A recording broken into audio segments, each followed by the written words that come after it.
All right, let's talk about individualized programming or personalized coaching and what that really means and what realistically you should expect out of that. And I'm really kind of focusing on one subject here and how individualized is individualized programming or how personalized is personalized coaching. Well, the main thing that people think of with coaching or programming is the client is the program. Your sets and your reps, your exercises, your daily training. That's the majority of what people think about when they talk about or when they think of coaching or programming from a coach.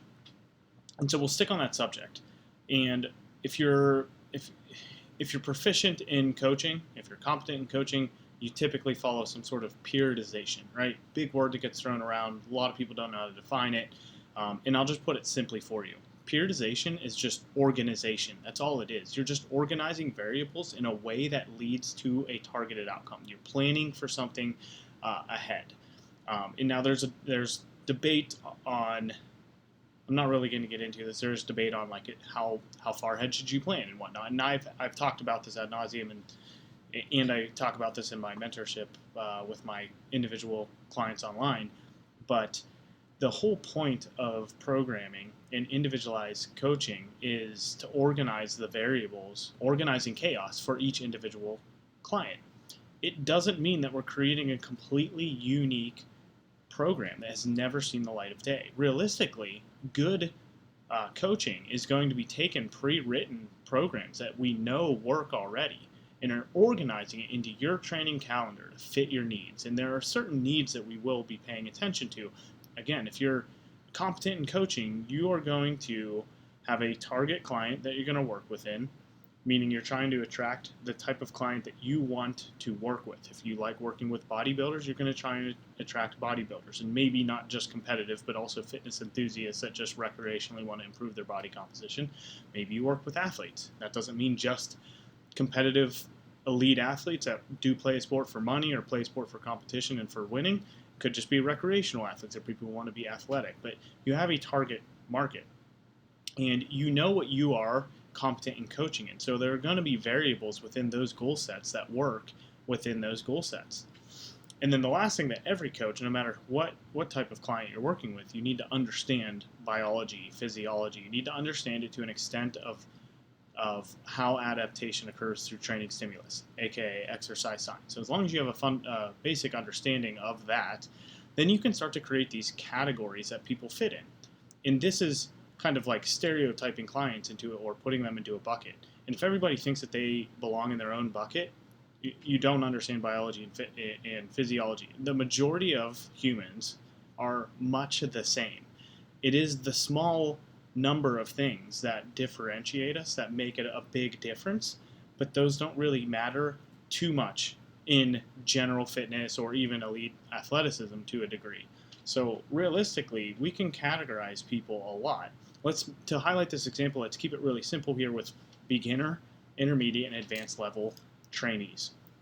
Beginner level trainees, you're not going to give them max effort, high intensity lifts often. Realistically, it might take a while before you even do that, depending on how beginner they are and the type of client they are.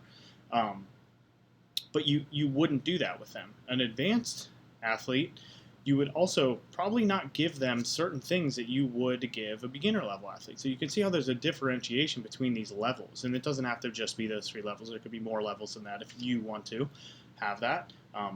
You could also categorize the people into the type of movements that they are good at. There are a lot of people that can't get their arms overhead, right? So you see that pattern come up in life, that there's a lot of people that can't get their arms overhead. And maybe you have a good progression or several progressions that help people get there.